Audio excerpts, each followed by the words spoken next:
بڑا پتھر کا دل چاہیے، اتنے سوز و گداز والی زندگی ہے ان کی۔ ہاں، جامعہ ترمذی میں حدیث ہے، نبی صلی اللہ علیہ وآلہ وسلم نے ارشاد فرمایا کہ اس نیلی چھتری کے نیچے ابو ذر غفاری سے سچا انسان کوئی نہیں ہے۔ کون کہہ رہا ہے؟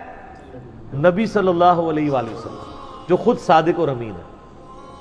اور جامعہ ترمذی میں ایک اور حدیث ہے، نبی علیہ السلام نے فرمایا کہ ابو ذر غفاری سے بڑھ کر کوئی عہد وفا کرنے والا اور زہد میں میری امت میں نہیں ہے، یہ میری امت میں عیسیٰ ابن مریم کی مثل ہے، ابو ذر غفاری۔ اور عیسیٰ ابن مریم وہ ہیں جن کے بارے میں روایتوں میں آتا ہے کہ وہ دنیا سے اتنے زاہد تھے کہ وہ برتن میں پانی بھی نہیں پیتے تھے، وہ کہتے تھے یہ بھی دنیا کا مال ہے، اپنے ہاتھوں میں پانی پیا کرتے تھے، یعنی دنیا کو 3 طلاقیں دی ہوئی تھی۔ تو نبی علیہ السلام فرمایا میری امت میں سیدنا عیسیٰ ابن مریم کی مثل زہد میں ابو ذر غفاری ہیں۔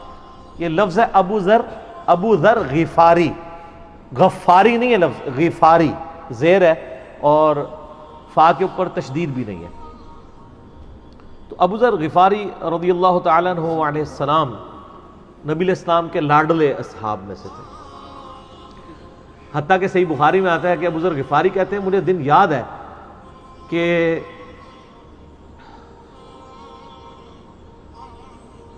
نبی علیہ السلام نے فرمایا کہ ابو ذر وہ احد پہاڑ دیکھ رہے ہو؟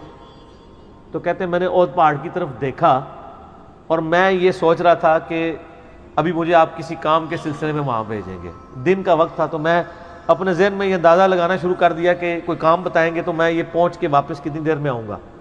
لیکن آپ نے یہ بات نہیں کرنی تھی، آپ نے فرمایا کہ اگر یہ سارا پہاڑ جو کئی کلومیٹرز پہ پھیلا ہوا ہے، آج بھی احد پہاڑ موجود ہے مدینہ شریف میں، مسجد نبوی سے بھی نظر آتا ہے، اور جو شہدائے احد کا قبرستان ہے اس کی بالکل بیک سائڈ پہ کئی کلومیٹرز پہ پھیلا ہوا، اگر یہ سارا سونے کا ہو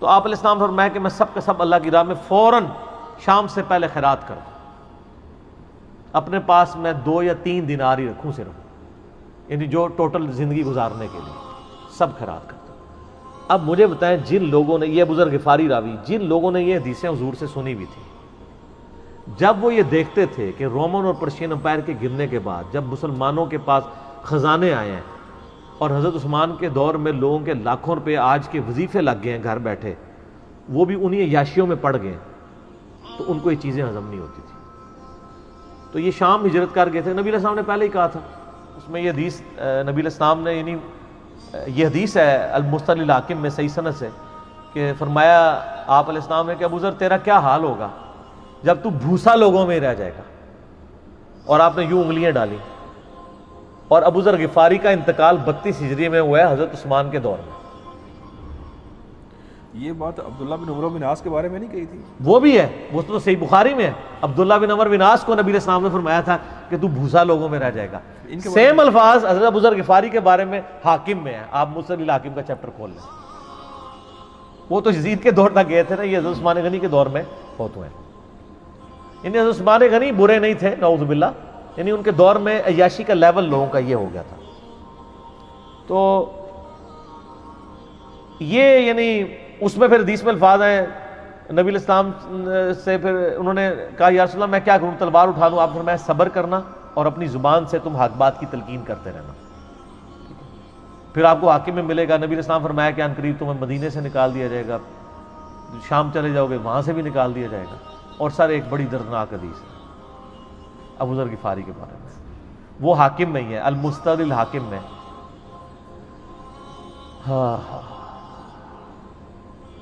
غزوہ تبوک آپ کو پتہ ہے ایک ایسا غزوہ تھا جس میں جو شرکت نہیں کرے گا وہ منافق ڈکلیئر ہوگا، قرآن میں فتویٰ آ گیا تھا۔ اس سے پہلے کبھی نفیر عام نہیں تھی، یہ پہلا اور آخری موقع تھا، کیونکہ رومن امپائر سے ٹکرانا تھا، سپر پاور تھی دنیا کی، 1.5 لاکھ کی فوج لے کے کیسرے روم بارڈر پہ آ گیا تھا عرب کے۔ تو نبی علیہ السلام نے اناؤنسمنٹ کی کہ بھئی اب سب نے جانا ہے، جو نہیں جائے گا منافق شمار ہوگا، الا یہ کہ کسی کے پاس ریسورسز نہ ہو، یا کوئی مریض ہو، یا کوئی عورت ہو، یا کوئی معذور ہو۔ منافقین آگے بہانے کر رہے تھے، کچھ سادہ لوگ مسلمان بھی اس کا حصہ بن گئے۔ بخاری مسلم میں 3 اصحاب کی توبہ کا واقعہ بھی موجود ہے، وہی میری ویڈیو ریکارڈڈ ہے. تو کعب بن مالک کی رضی اللہ تعالیٰ عنہ علیہ السلام.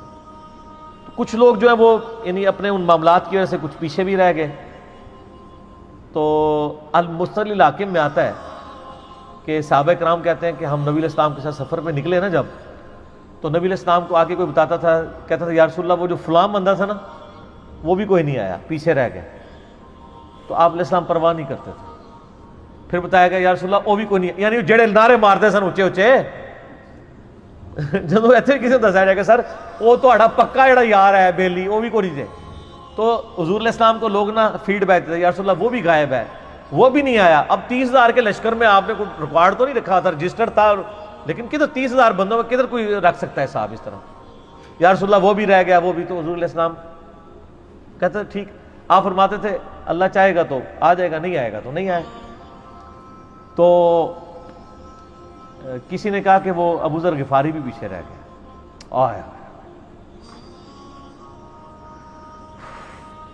اور ابو ذر کو اس کے اونٹ نے روک لیا. اونٹ ہی نہیں اٹھ رہا تھا نا سر, وہ آپ کو گاڑی تو نہیں ہے نا جو سٹارٹ کر لیں گے آپ, اونٹ چلنے سے انکار کر دیں, کوئی کر سکتا ہے.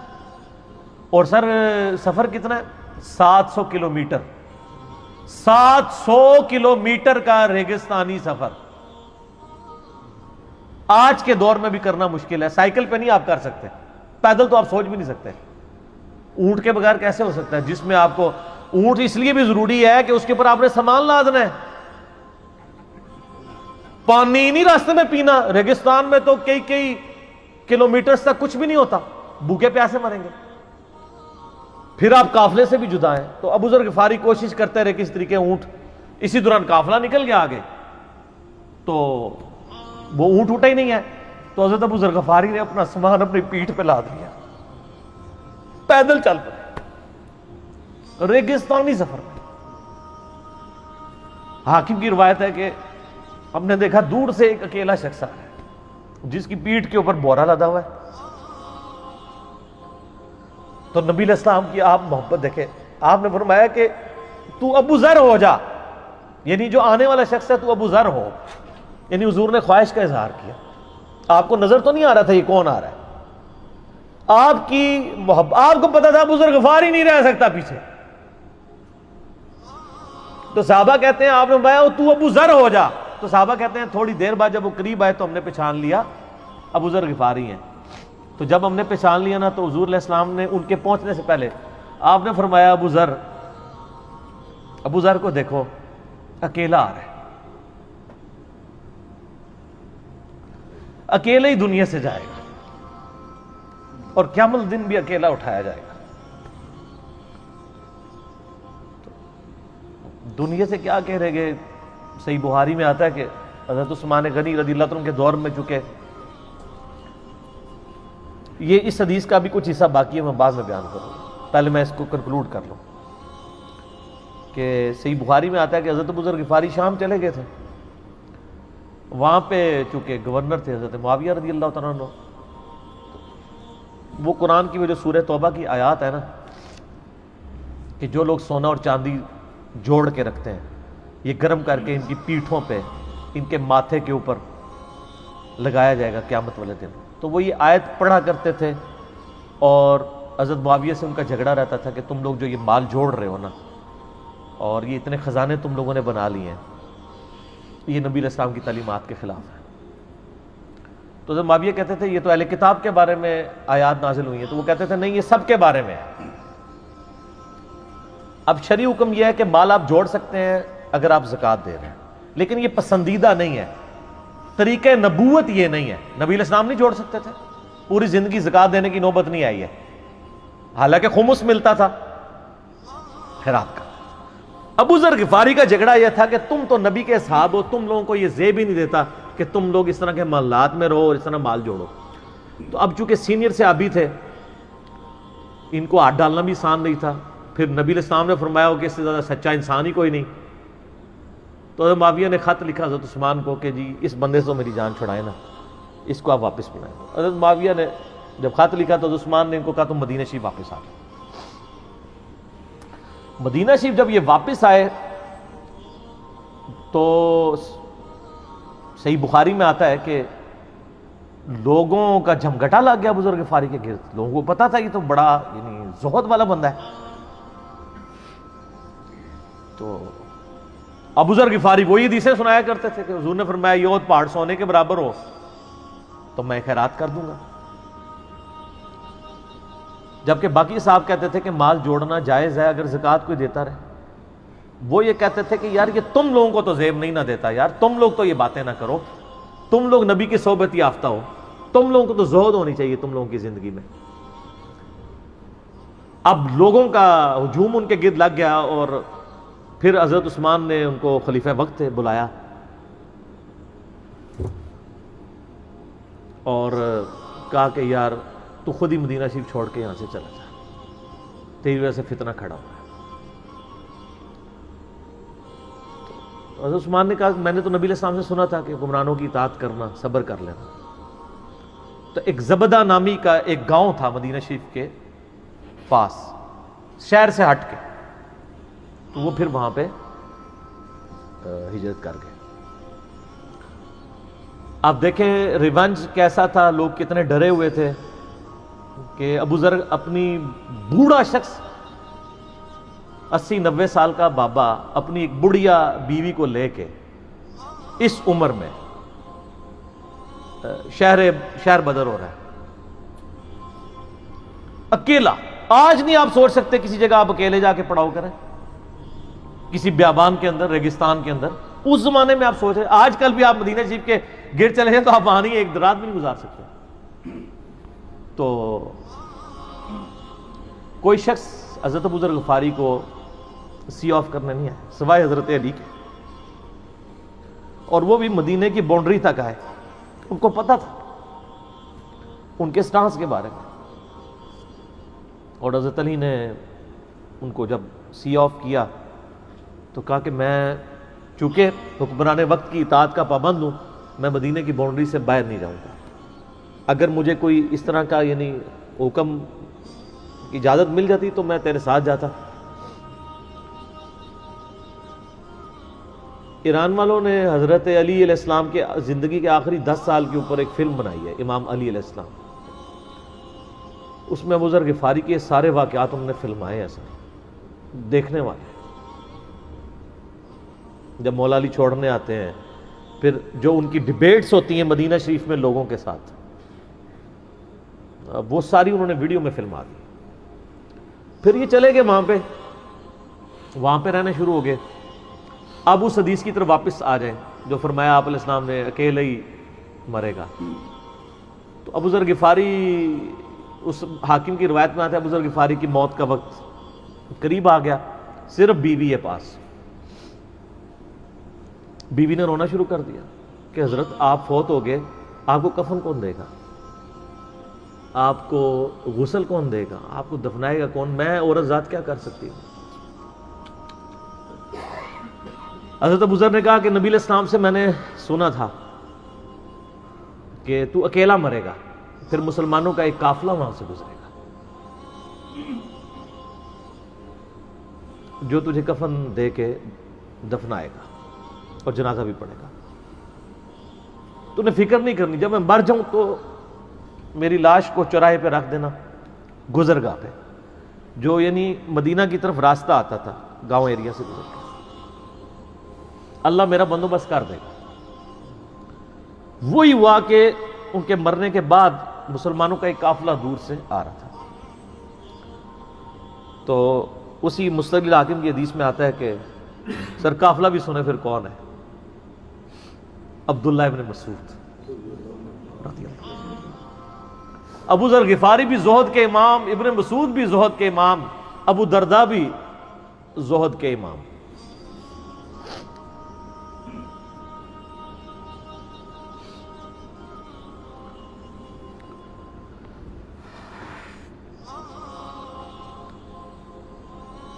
ابن مسعود رضی اللہ تعالیٰ عنہ جب وہاں پہ رکے, ان کو تو نہیں پتا تھا یہ کون ہے. تو انہوں نے کہا بی بی کیا ہوا, ان کا میرا خامند مر گیا ہے. ان کا یہ کون ہے؟ تو انہوں نے کہا ابو ذر غفاری. عبداللہ ابن مسعود کی چیخ نکل گئی, چیخ ماری انہوں نے. ان کا واہ، اللہ کے نبی نے فرمایا تھا کہ ابو ذر اکیلا آ رہا ہے تبوک کے موقع پہ، دنیا سے بھی اکیلا جائے گا، اور قیامت والے دن بھی اکیلا اٹھایا جائے گا۔ تو عبداللہ ابن مسعود رضی اللہ عنہ نے ان کو غسل دیا، کفن دیا اور دفنا دیا۔ یہ پوری ڈیٹیلز آپ کو المستدرک الحاکم میں مل جائیں گی۔ تو ابو ذر غفاری ان چند شخصیات میں سے ہیں جن میں پوری امت کا اتفاق ہے ان کی نیکوکاری کے اوپر۔ شیعہ بھی ان کو بہت رسپیکٹ دیتے ہیں، اہل سنت بھی دیتے ہیں، صوفیاء کے ہاں بھی ان کو امام مانا جاتا ہے زہد کی وجہ سے۔ آپ تصوف کی جتنی کتابیں پڑھیں، چاہے امام غزالی کی ہوں، رسالہ قشیریہ پڑھیں اور لوگوں کو بھی پڑھنا شروع کریں، تو ابو ذر غفاری آپ کو زہد کے امام کے طور پہ ملیں گے کہ ان کی زندگی میں یعنی یہ زہد تھا کہ انہوں نے کس طرح کی زندگی گزاری ہے۔ سر لوگ مجمع میں مرتے ہیں، ان کو یاد کوئی نہیں کرتا، اور ابو ذر غفاری کو آج بھی دنیا یاد کر رہی ہے، ہم بھی یاد کر رہے ہیں رضی اللہ تعالیٰ عنہ علیہ السلام۔ اللہ تعالیٰ قیامت والے دن ہمیں ایسے نیکوکار لوگوں کا ساتھ نصیب فرمائے، آمین۔